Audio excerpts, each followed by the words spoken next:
여러분 안에 항상 살아 계십니까? 근데 왜 이렇게 세상을 살며 한숨을 들이쉬고 내쉬고 염려하십니까? 나라가 금방 망할 것처럼 아주 야단들입니다. 네. 그러나 우리 주님은 죽은 자 가운데서 부활하셨습니다. 여러분, 죽은 나뭇가지에 소송함을 얻는 것이 이 봄날의 봄철의 특징이죠. 우리는 오늘 부활하신 주님이 우리에게 주신 귀한 선물이라고 하는 이 제목의 말씀을 들을 때에 여러분이 얻었던 어두웠던 죽음과 같고 절망과 같고 끝났다고 생각하는 것 같은 여러분의 심령의 어둠 그림자가 다 떠나가게 되기를 축원합니다. 그리고 우리 나라를 바라보며 탄식하고 걱정하고 이제 망했다, 이젠 끝이다, 많은 해외에서까지 여러 말들이 있지만 하나님이 우리나라를 붙들고 계시면 깨트릴 자가 없고 빼앗을 자가 없고 망하게 할 자가 없는 줄로 믿습니다. 2025년 부활의 이 아침을 맞이하며 이 부활절을 통해 우리 대한민국에 소성케 되는 죽은 자가 살아나신 우리 주님께서 죽었다가 살아나신 것 같은 이 놀라운 역사가 있게 될 줄로 믿습니다. 여러분들의 심령 속에도 여러분의 가정에도 어두운 그림자들이 죽음의 그림자들이 절망의 그림자들이 다 떠나가고 부활하신 새 소망의 새 생명의 놀라운 환희의 역사가 여러분의 심령 속에 가정 속에 넘쳐나시기를 축복합니다. 오늘 우리가 함께 이 교도가신 말씀, 이 말씀을 중심하여 부활의 주님이 주신 선물이라고 하는 제목으로 주님의 말씀을 들을 때에 우리가 얼마나 귀한 선물을 받아 누리며 살고 있는지, 그 복을 받았음에도 불구하고 아직도 누리지 못하고 있다면 하나님이 주신 귀한 선물이 무엇인지에 대한 것을 명확하게 깨달아서 이후에 후회하지 마시고 이 다음에 시간 다 허비한 다음에 아우 내가 왜 그렇게 그러고 살았을까라고 탄식하며 후회하는 그러한 성도가 한 분도 없기를 축복합니다. 본문의 말씀은 우리 주님께서 죽은 자 가운데서 부활하신 후 40일 동안 이 땅에 계시면서 하나님 나라의 일을 증거하셨습니다.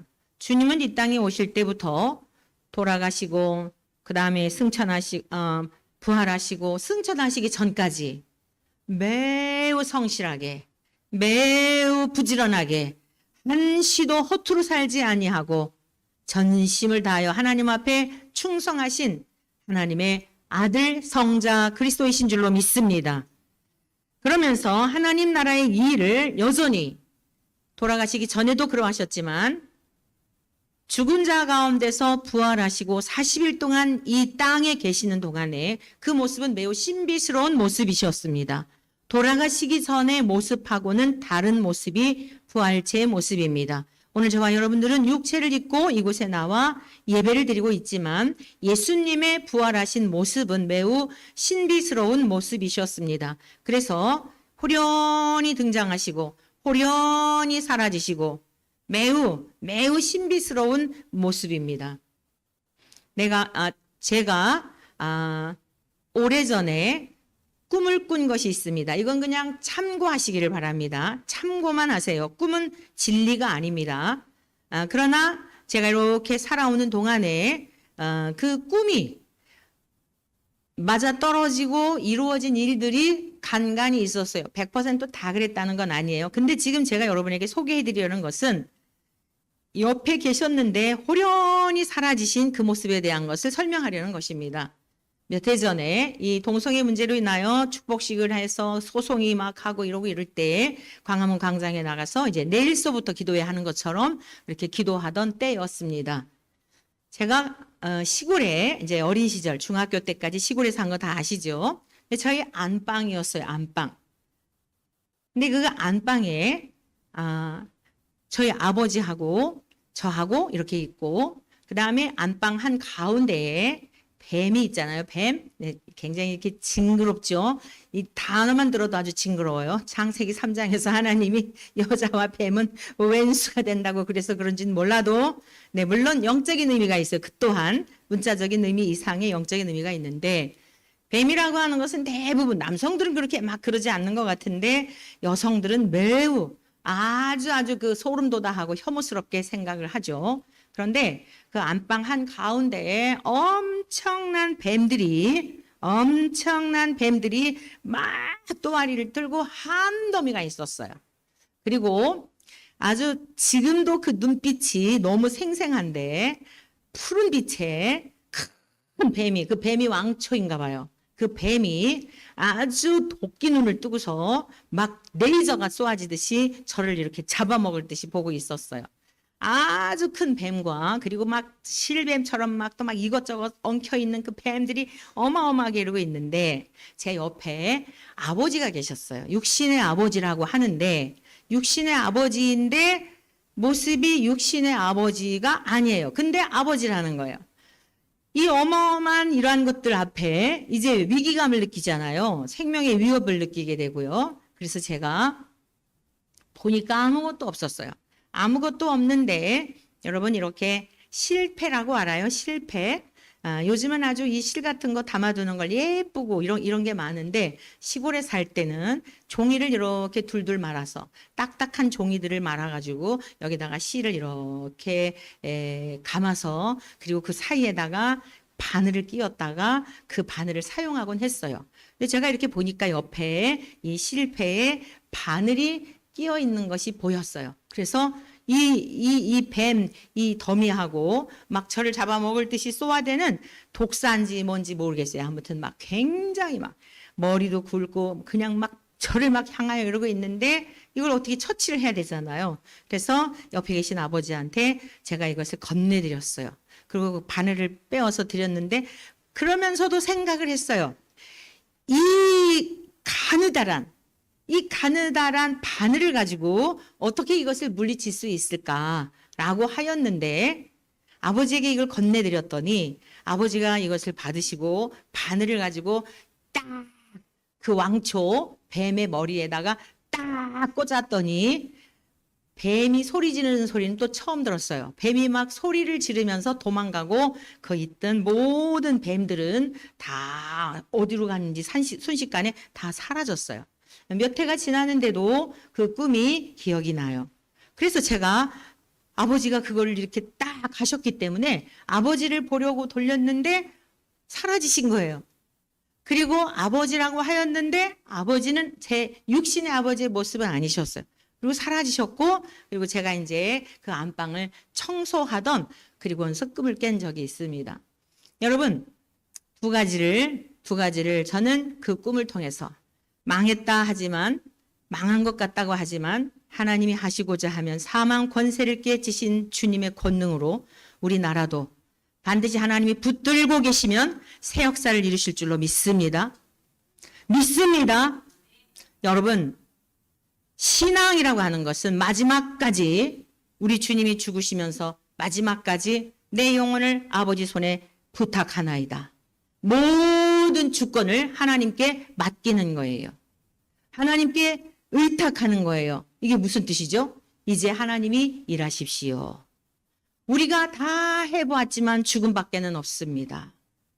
우리가 아무리 새롭게 하려고 하였지만 아무것도 된 것이 없습니다. 하나님만이 하실 수 있습니다. 아버지가 일하십시오. 제가 그걸 가끔씩 생각해 보아요. 여러분 바늘이라고 하는 것은 모든 무기 가운데 가장 힘이 없고 무기라고도 할 수 없는 것이더라고요. 그런데 여러분 바늘이 우리 몸에 들어가면 우리의 생명을 앗아가는 거 아시죠? 이 바늘도 돌아다닌다 그래요. 여러분 바늘도 무기예요. 사람을 죽이는 무기예요. 그런데 가장 힘없는 거예요.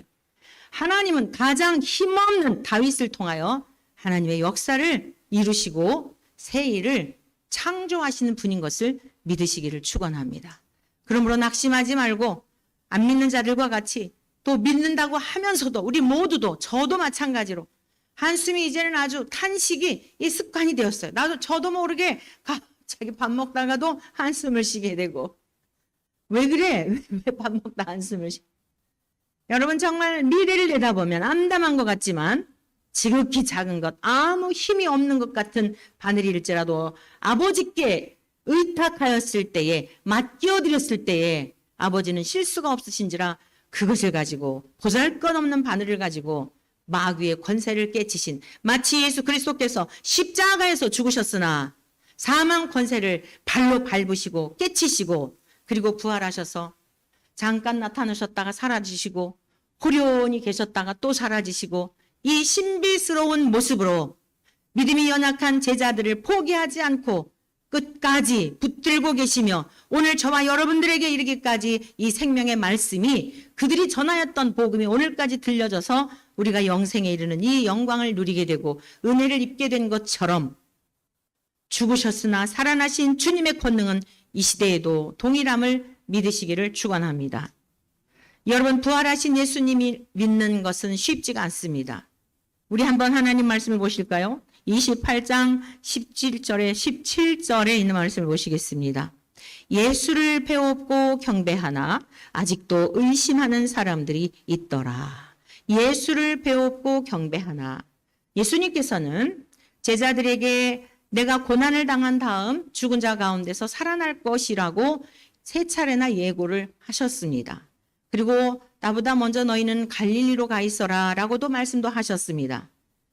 자, 주님께서 예고하셨음에도 불구하고 부활이라고 하는 개념에 대하여 이해할 수 없기 때문에, 사람은 죽음으로 끝나는 것으로만 생각을 하기 때문에, 그리고 구원이라고 하는 것도 명확하지가 않고 어떤 영적인, 어떤 혼적인, 보이지 않는 실체, 이러한 것들이 떠다니는 것처럼 생각하는, 현대에도 그렇게 신앙생활을 잘 하는 분들 중에서도 이 부활체의 모습에 대하여 이해가 되지 않고 뭘 이해하는 경우들이 많습니다. 그런데 우리 주님께서는 그렇게 말씀을 하시고 직접 제자들이 예수님을 목격하고 능력과 하늘로부터 오신 하나님의 권능과 이 모든 것을 경험하였으면서도, 그리고 부활하신 주님을 직접 만났는데도, 또 누가복음에 보면은요, 예수님께서 누가복음에도 요한복음에도 예수님께서 부활하셨을 때에, 특별히 요한복음에 그렇게 기록되어 있어요. 그 제자들에게 여기 뭐 먹을 것이 없느냐라고 하시면서 생선을 갖다 드렸더니 생선을 잡수시는 이러한 모습을 목격을 한 거예요. 그랬는데도 불구하고 오늘 이 본문의 말씀, 하늘로 승천하시기 전에 이 사건인데 뭐라고요? 예수님을 뵈면서도 예수님을 배웠고 경배하나, 정말 높여드리고 칭송해드리고 우리 주님에 대하여 영광을 올려드리는 것 같으나, 뭐라 그랬어요? 배웠고 경배하나 아직도 의심하는 사람들이 있더라.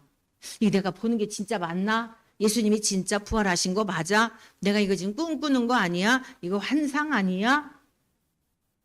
여러분, 성령님은 우리의 속마음을 다 통찰하시는 분이기 때문에 이들의 속마음에 대한 것을 이렇게 기록해 놓은 거예요.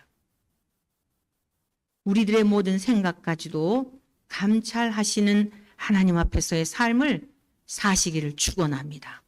생각조차도 기록해 놓으신 거예요.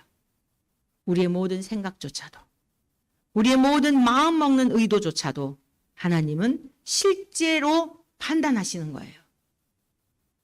우리의 생각을 조심해야 하고 우리의 마음을 함부로 세상에 뺏기면 안 되는 이유가 바로 그것입니다. 주님은 나타난 행위적인 것만이 아니라 의도, 그 사람의 마음에 생각하는 의중이 무엇인지에 대한 것을 매우 중요하게 여기기 때문입니다. 자, 예수님을 배웠고 경배하고 높여드리고 하는 것 같지만 마음에는 아직도 의심하는 그러한 자들도 있었다는 것입니다. 그럼에도 불구하고 예수님께서 말씀하십니다. 하늘과 땅의 권세를, 하늘과 땅의 모든 권세를 내게 주셨으니 그러므로 너희는 가서 모든 민족을 제자로 삼아 아버지와 아들과 성령의 이름으로 세례를 베풀고. 첫 번째, 부활하신 주님이 저와 여러분들에게, 1차적으로는 제자들에게 주신 선물이 뭐냐? 예수 이름의 권세를 주셨다는 것을 믿으시기를 축복합니다. 예수 이름은 천국에 들어가는 비밀 열쇠입니다. 제가 간간히 설교 시간에 우리가 글을 쓸 때도 점 하나를 어디 찍느냐에 따라서 의미가 달라지고, 우리가 통장에 잔고가 있더라도 비밀번호 하나만 잘못 써도 절대 찾을 수 없고, 그 다음에 절차가 복잡해지고, 여러분의 집에 들어갈 때 비번 하나 잘못 누르면 절대로 들어갈 수 없다는 거 아시죠? 인정하시죠? 인정하십니까? 하나만 틀려도 점을 어디에 찍느냐에 따라서 의미도 개념도 달라지는 거예요. 이 세상에서도.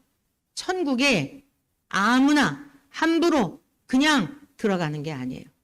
정확하게 하나님께서 가르쳐 주신 대로, 하나님이 말씀하신 대로 예수 이름의 권세로 여러분 그 나라에 들어가는 것을 믿으시기를 축복합니다. 예수 그리스도의 이름만이 우리를 죄에서 구원하는 능력이 되고, 예수 그리스도의 이름만이 우리가 하나님의 자녀가 되는 권세를 주신 하나님과 인간과의 약속이에요. 하나님과 택하신 자녀와의 약속이기 때문에 이 약속의 문서를 예외하고서는 다른 이로서는 구원을 얻을 수 없나니, 선하 인간의 이 세상에 아무리 많은 인간이 있다 할지라도, 아무리 공부를 많이 한 사람이 있다 할지라도, 아무리 재물을 많이 가진 사람이 있다 할지라도, 아무리 빼어난 미모를 가진 사람이 있다 할지라도 그것과 전혀 상관없이 하나님께서 지정하신 그 이름, 그가 자기 백성을 그들의 죄에서 구원할 자라고 하는 예수의 이름, 그리스도란 메시아란 뜻입니다. 하나님이 친히 기름 부어서 구별하여서 예수님은 우리의 죄를 용서하여 주실 분으로서 선지자로 아버지의 마음이 무엇인지를 이 땅에 우리들에게 알리시고, 대제사장으로 우리의 죄를 위하여 하나님 앞에 대신 제물이 되어주신, 제사만 드려주신 구약의 대제사장들과 달리 저와 여러분들의 죄를 위하여 아예 희생 제물이 되어주신, 그래서 단번에 주님이 십자가에서 죽으심으로 지성소에 가면은 그 앞에 휘장이 있습니다. 그래서 이 휘장 지성소 안에는 아무가 들어갈 수가 없는 거예요. 1년에 한 번 대속죄일에 대제사장만이 들어가서 제사를 드릴 수가 있는데, 그 휘장을 예수님이 십자가에서 죽으심으로 말미암아 찢어져서 이제는 그런 구약의 짐승의 피를 가지고 하나님께 나아가는 것이 아니라, 하나님은 영이시니 예배하는 자가 영과 진리로 예배할지니라. 하나님이 받으시는 제사는 짐승의 피가 아니라 영이신 하나님 앞에, 초월적인 하나님 앞에 지금도 이곳에 우리와 함께 하시고 우리의 마음과 생각을 감찰하시며 지나온 날 현재 과거까지도 다 알고 계시는, 대한민국의 미래뿐만 아니라 인류의 역사의 미래까지도 다 하나님의 주권하에 움직이고 계시는 그 하나님이 항상 살아계심에 대한 믿음을 가지고 삶으로도 살아내고 예배도 드려야 하나님이 받으신다는 사실이에요. 믿습니까? 그런데 그 하나님 아버지 앞에 우리가 나올 수 있는 이 자격은 메시아이신 하나님께서 기름 부어서 성별하신 대제사장이시며 선지자이시며 만유의 주가 되시고 만물을 통치하시는 왕이신 예수님, 오직 하나님이 구별하여 세우신 그리스도 예수님을 통하여서만 우리가 하나님 앞에 나와 예배를 드릴 때에 영과 진리로 성령과 예수 그리스도를 통하여 성령의 인도하심을 따라 성령의 감동으로 기록된 진리의 말씀으로, 말씀의 육신이 되신 예수 그리스도, 그래서 그 하나님 앞에, 성부 하나님 앞에 예수 그리스도와 성령님을 의지하여 드리는 예배가 아니면 육적인 예배, 혼적인 예배가 되어서 하나님이 그 예배를 흠양하실 수가 없는 것입니다.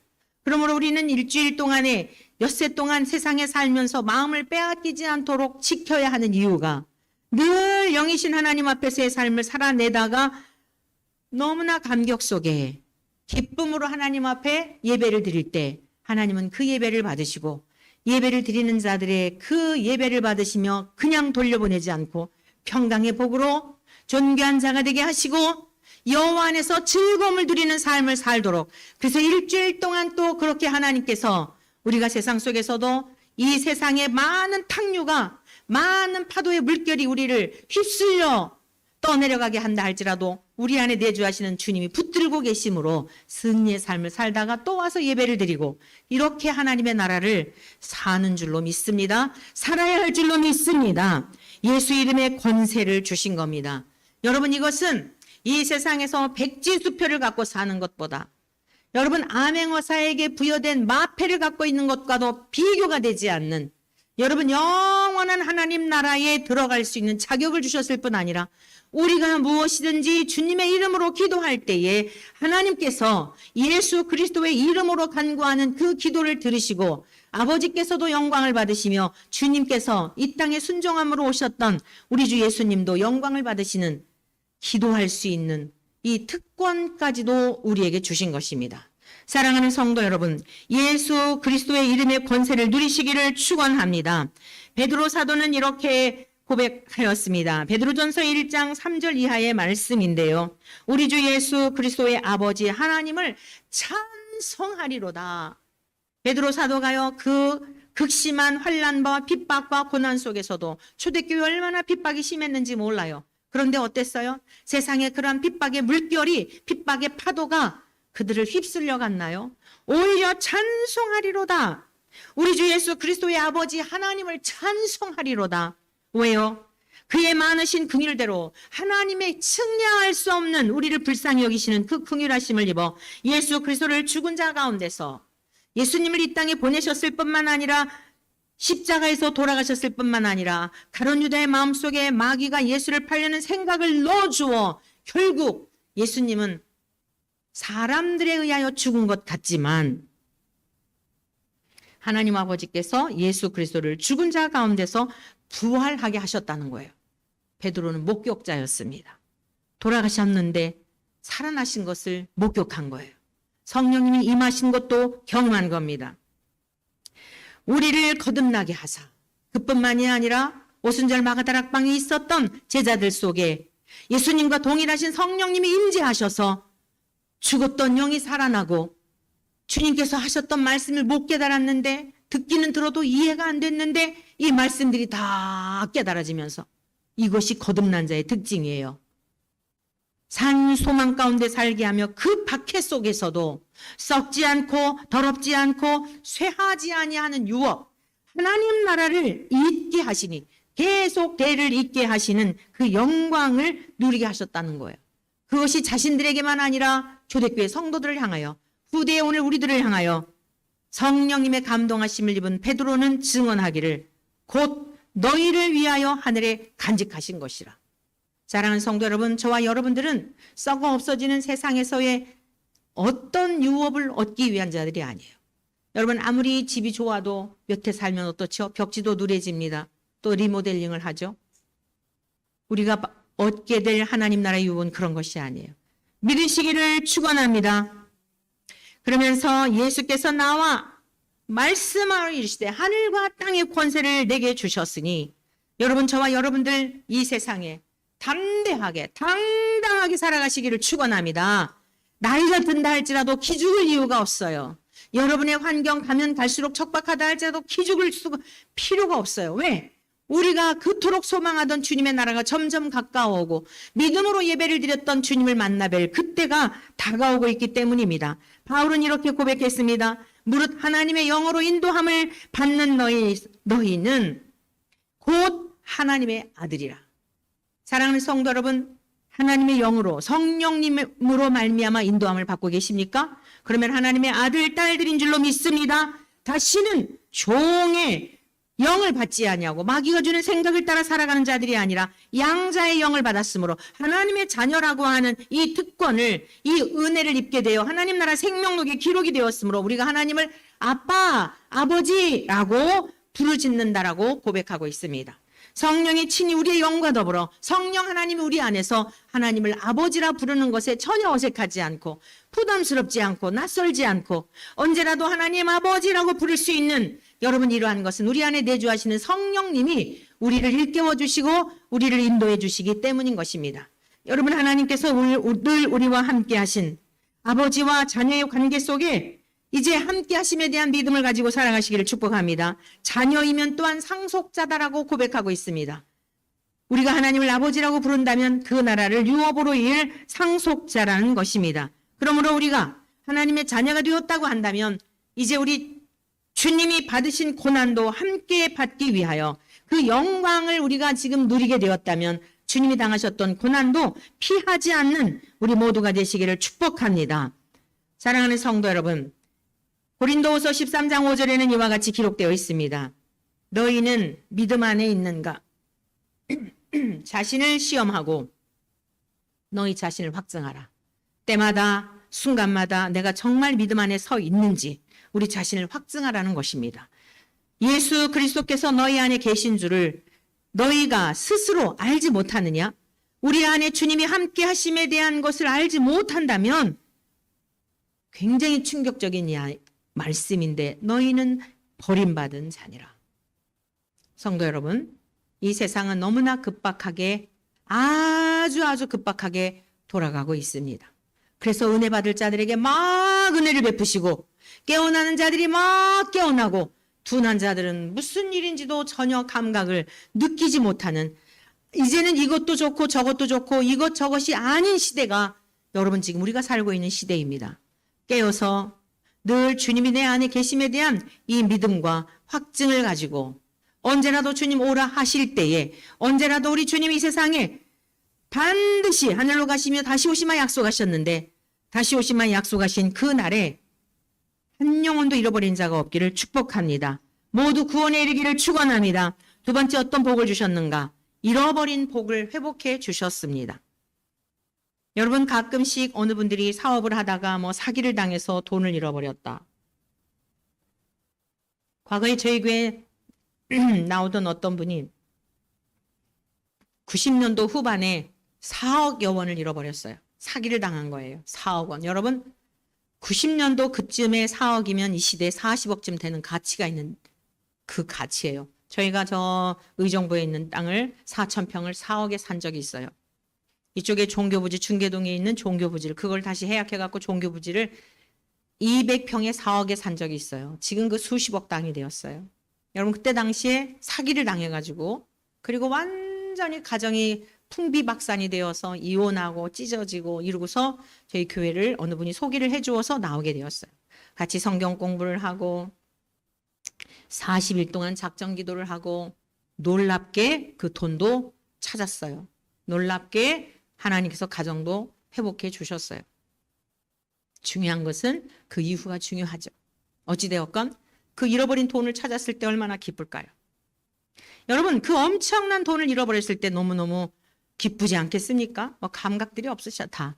내 일이 아니니까. 여러분들 일이 아니니까 그렇죠? 여러분 내 돈 핸드폰 잃어버렸다 찾아도 얼마나 좋겠습니까? 지갑 잃어버렸다 찾는 것도 얼마나 좋겠습니까? 우리 모든 인생은 하나님께서 측량할 수 없는 완벽한 복을 창조하실 때부터 주셨어요. 믿습니까? 창세기 1장 28절 하나님이 그들에게 복을 주시며 아담과 하와 니콜 사람이에요. 사람에게 복을 주신 거예요. 생육하고 번성하여 땅에 충만하라. 이미 복을 주신 겁니다. 오늘날 많은 인생들이 어떠한 삶을 살죠? 복을 받으려고 복을 구하느라고 사람이 만든 수곡물에 절을 하고 요즘은 얼마나 심각한지요. 여러분 이 AI한테 사주팔자 보고 요즘은 애들이요. 제가 정말 너무 깜짝 놀랐어요. 지난번에 양육을 하면서 학교에서 전부 태블릿 PC를 가지고 공부를 한대요. 교과서도 안 갖고 다닌대요. 다 우리는 옛날에 이렇게 쓰고 그랬잖아요. 그걸로 다 쓰고. 자, 쉬는 시간에 아이들이 무엇을 하느냐? 밖에 나가 노는 아이도 별로 없대요. 이거 가지고요. 지네들이 보고 싶은 거. 오락만 있을까요?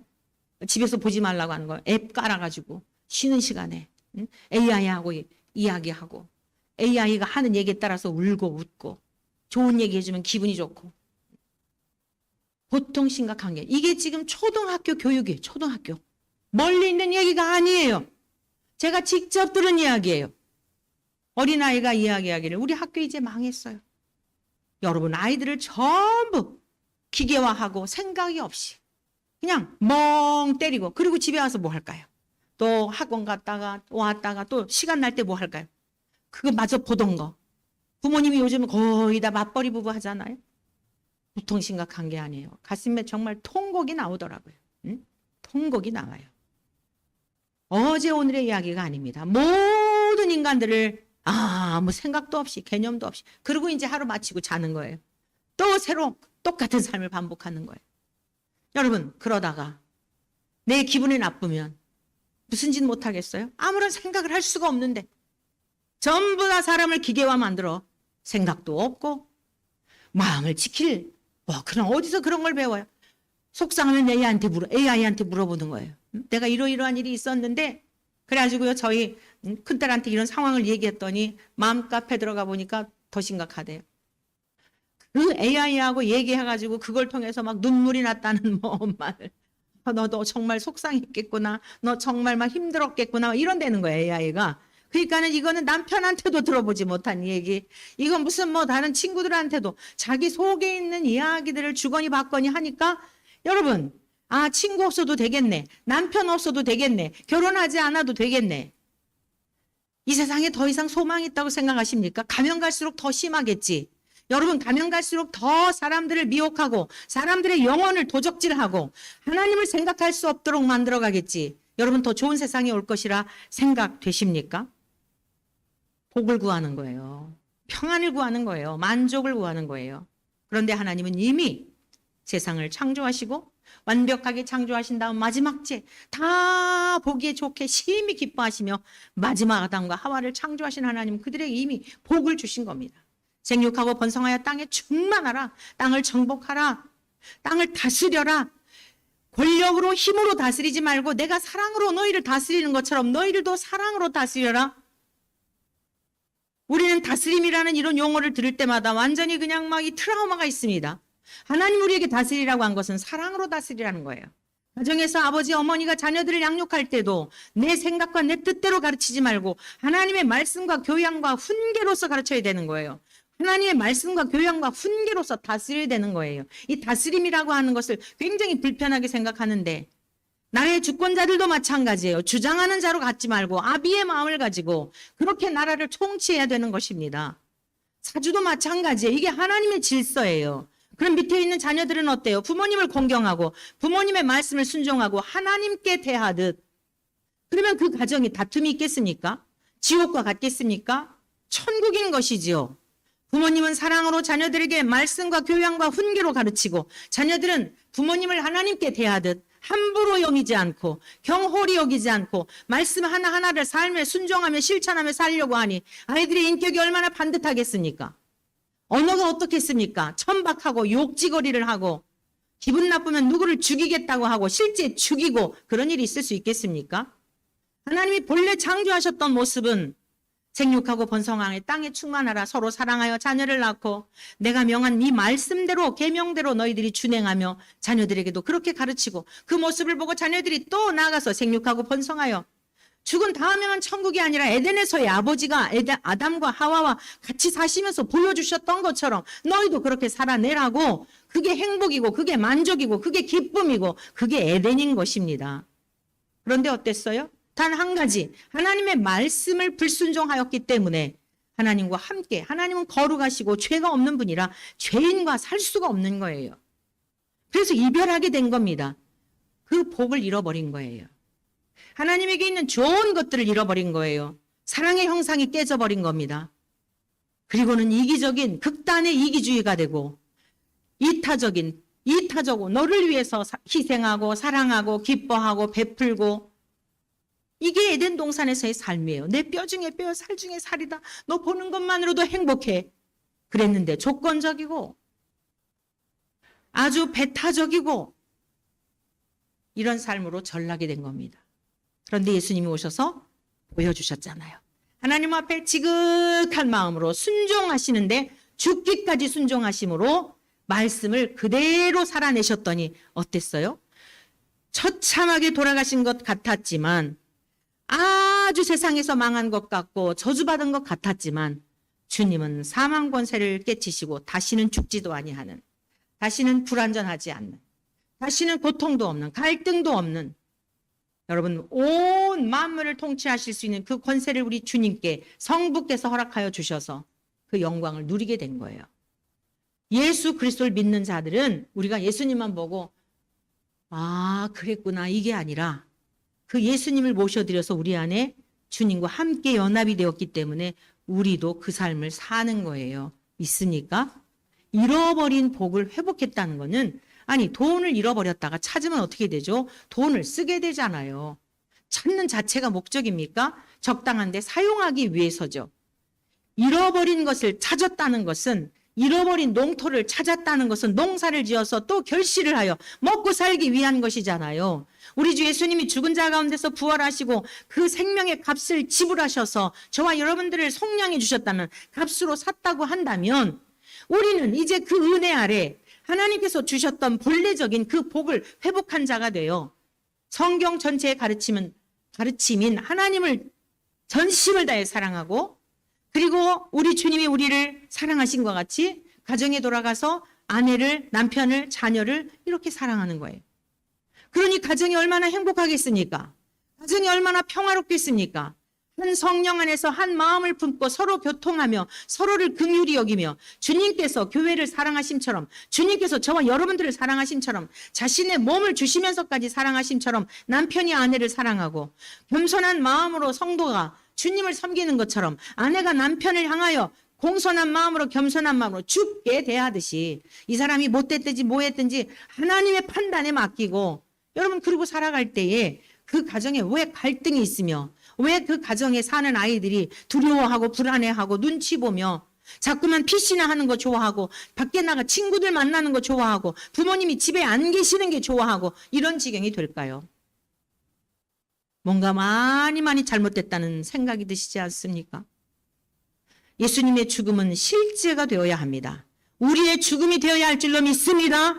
우리의 자아가 죽고 세상에 대한 헛된 야망이 죽고 이기심이 죽고 이 교만 덩어리 태어날 때부터 이 마귀가 우리에게 물려준 이 유전 이 교만의 성향은 배우지 않아도 뼛속 깊이 이것 때문에 다 고통스러운 거예요. 가정에서 교만한 아빠 때문에 교만한 엄마 때문에 교만한 자식 때문에 지도자가 교만할 때 그런 사람들이 우두머리가 되려고 할 때 모두 다 고통을 받는 것입니다.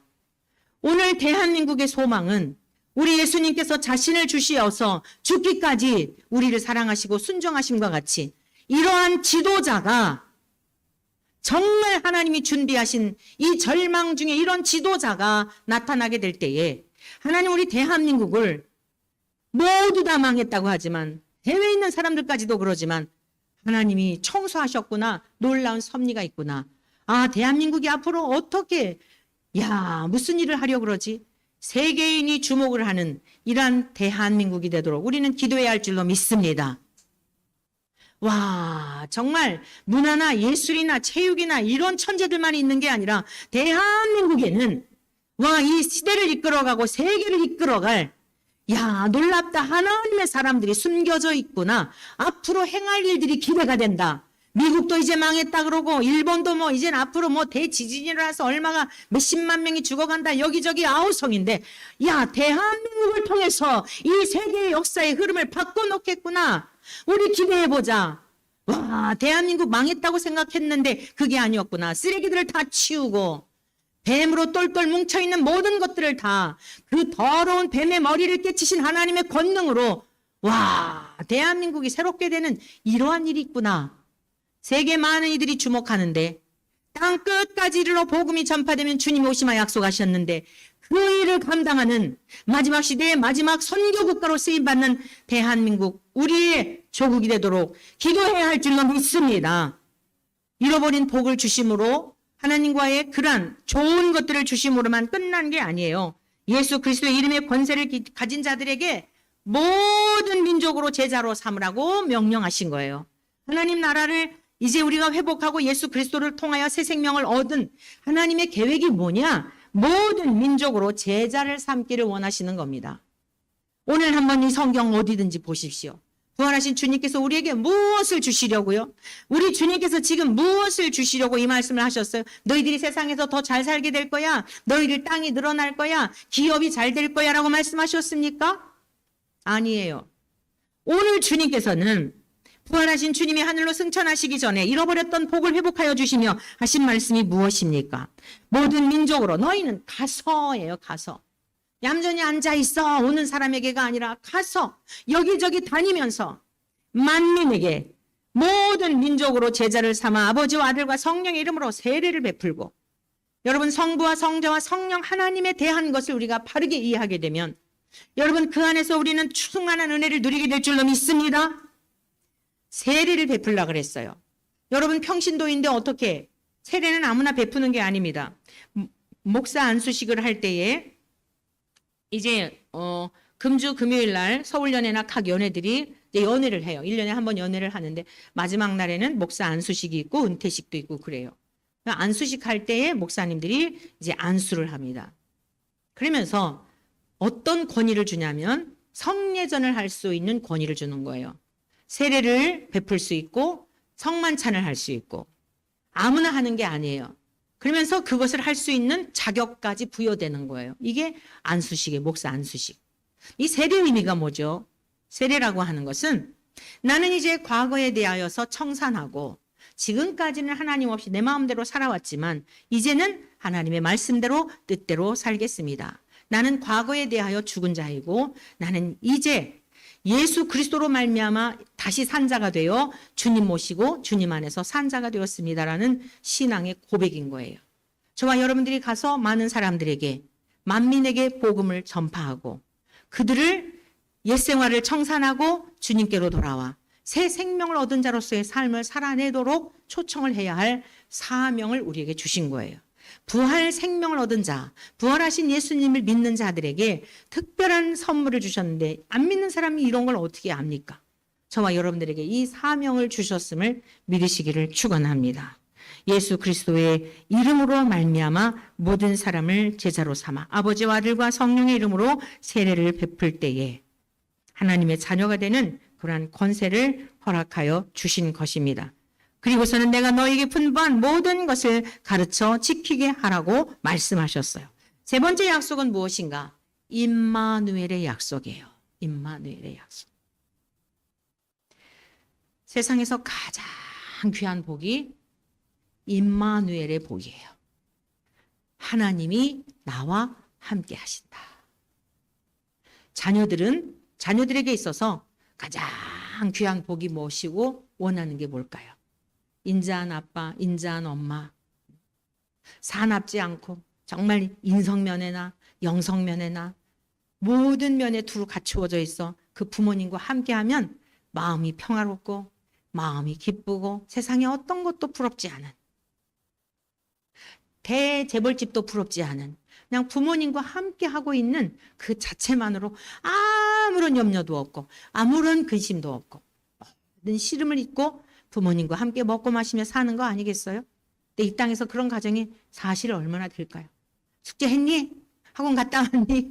눈만 마주치면 다 그치고 오늘 뭐 했니? 또 유튜브 봤구나? 또 맨날 없는 사이에 아이들은 아이들대로 이게 오늘날 가정 모습 아닐까요? 이 땅에서 정말 인자하고 마음을 편안하게 해주는 부모님 그리 많지 않을 거예요. 그런데 하나님은 장소와 시간과 형편과 처지와 모든 것을 초월하여 항상 우리와 함께 하시고 영이시기 때문에 우리가 인식을 못할 뿐이에요. 그래서 믿음으로 사는 거예요. 믿음으로 산다는 게 뭐예요? 하나님의 항상 함께 하심에 대한 믿음으로 사는 거예요. 할렐루야. 뭐라고 말씀하셨어요? 볼지어다 내가 세상 끝날까지 너희와 항상 함께 있으리라. 여러분, 하나님이 나와 함께 하신다라고 하는 게 임마누엘이에요. 이 세상 만물의 주인 되시는 하나님이 나와 함께 하시니 두려울 것이 무엇이 있습니까? 여러분, 이 믿음이 실제가 되기를 축원합니다. 아버지가 항상 함께 하심에 대한 믿음으로 살아가시기를 축원합니다. 여러분의 가정의 주인도 아버지이심을 믿으시고 인정해드리고 높여드리기를 축복합니다. 가장이 된 여러분들, 가장이 된 아빠들도 하나님 아버지, 제가 가장이 아닙니다. 아버지가 저희 가정의 가장이시죠. 라고 아버지께 그 자리를 내어드릴 때에, 그리고 아버지께 여쭈을 때에, 자녀를 양육함에 있어서도 힘들고 어려운 일이 있을 때, 아버지, 이 애들 어떻게 해야 될까요? 지금 이 시국이 이런데요. 세상이 이런데요. 어떻게 하죠? 아버지께 의뢰하고 아버지께 지혜를 구하고, 어머니는 어머니대로, 여러분 주님을 의뢰하며 항상 함께 하시는 하나님 앞에 여러분의 모든 삶의 무게와 여러분들에게 짐지워진 짐들을 하나님께 맡기고 여쭙고 교통하며 살아내시기를 축원합니다.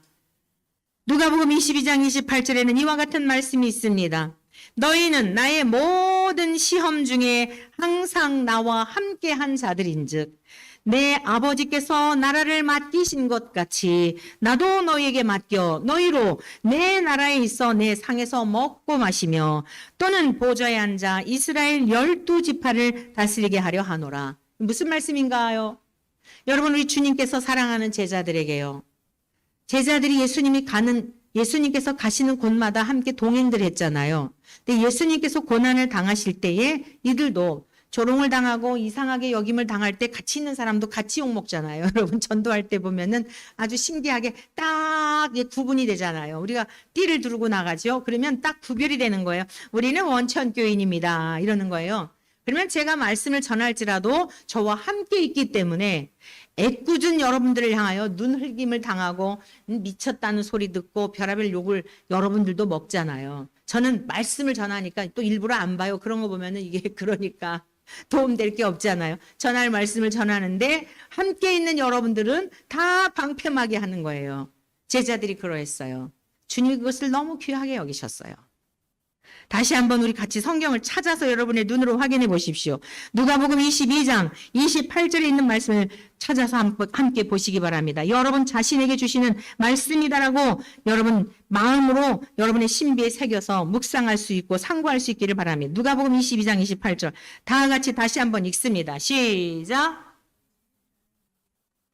항상 나와 함께한 자들인즉 내 아버지께서 나라를 맡기신 것 같이 나도 너희에게 맡겨 너희로 내 나라에 있어 내 상에서 먹고 마시며 또 보좌에 앉아 이스라엘 12지파를 다스리게 하려 하노라. 아멘. 여러분, 이들은 많은 무리들 중에 있었지만 이 제자들의 특징은 뭐냐면 항상 주님 곁에 있었어요. 무리들은 뭐예요? 먹는 것, 볼거리 이러한 것들에 관심이 있었어요. 그리고 언제든지 돌아갔어요. 제자들은 측근해서 궁금한 게 있으면 여쭙고 특히 제자들은 항상 배우는 자들을 제자들이라고 그러잖아요. 여러분 성경에 무리들이 구원받았다는 얘기 없어요. 제자들에게 주님께서 계속 가르쳐 주시고 깨우쳐 주시고 저와 여러분들의 이 오늘 2025년 이 부활주의를 하나님 앞에 감사하며 예배를 드리며 결단하실 수 있는 것은 나는 교회 다니니까 천국 갈 거야가 아니라 주님 나라 갈 때까지 주님이 오실 때까지 하나님의 말씀을 배우는 일에 성실함으로 전심을 다하여 우리가 하나님이 어떠한 분인지 나에게 맡겨주신 사명이 무엇인지 이러한 것들을 더 배우고 삶으로 살아내는 이라는 은혜가 넘쳐나시기를 축복합니다. 볼지어다 내가 세상 끝날까지 너희와 항상 함께 있으리라. 주님께서는 유언 설교를 통해서도 너희는 마음에 근심하지 말라. 내가 아버지께로 가지만 내가 보혜사를 보내줄 거야. 너희를 고아와 같이 버려두지 아니하고 영원토록 함께 있을 거야. 누차에 걸쳐서 말씀하셨어요. 그 제자들에게만요? 아니요. 기록된 말씀을 통하여 여전히 우리에게 들려주고 계시는 지금 이 시대에도 마찬가지입니다. 세상에서 가장 큰 복, 귀한 복은 하나님이 나와 함께 하시는 복이에요. 그 안에 잃어버린 복도 다 찾게 되었고 예수 그리스도의 그 이름의 권세, 놀라운 권세를 가지고 이 나그네 인생길 넉넉히 살아내도록 도우시는 하나님의 그 능력을 의지하고 우리와 항상 함께 하시는 성령님을 의지하여 승리의 삶을 살아내시는 죽으셨으나 부활하신 주님과 같이 저와 여러분들도 사망 권세를 깨치고 세상의 죄악의 물결을 늘 이기며 승리의 삶을 살아낸 우리 모두 되시기를 주의 이름으로 간절히 축원합니다.